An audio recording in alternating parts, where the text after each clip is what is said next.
Good morning mga kapak, narapunta karon diri sa ako ang balay kay ako ipakita sa inyo ha ang package yung gihatag sa ako ang follower no kay naluoy siya sa kuha kay wala koy kanang hangin diri sulod sa akong balay kay paskang iganga no so luoy kayo ang ako ang kahimtang if init ang panahon so kay naluoy man akong customer kita mi siya sa akong post nga igang kay diri sa balay iya akong gipadalan out package di ba ingon ana ra.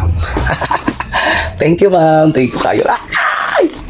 Thank you kayo sa electric fan, thank you kayo dahil so gipadalaan kong package na 16 inches nga kuan kanang electric fan pero well funded ni siya ang pinakakuanan niya. Duha daw ni kabuok. So at least o di ba hangin na kay ta diri sa tumbalay. Totoo na po ni mga buang. So kay mo too.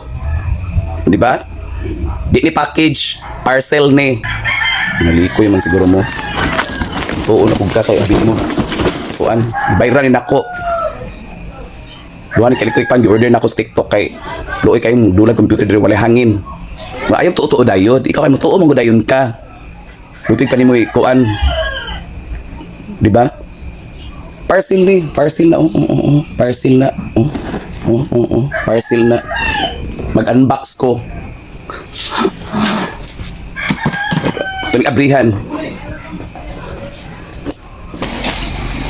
Abrihan. Kita natin sa suit.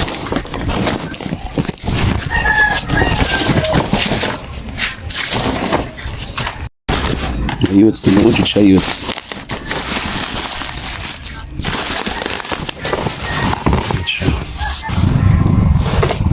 Bad day. So unfortunately, nga itong na-order kay na ay buak. So why ayo, di ba? Why ayo no kina siya damage. Ito pa ring sulayan, bahala na damage ang kuan basta mo andar pisto to eh.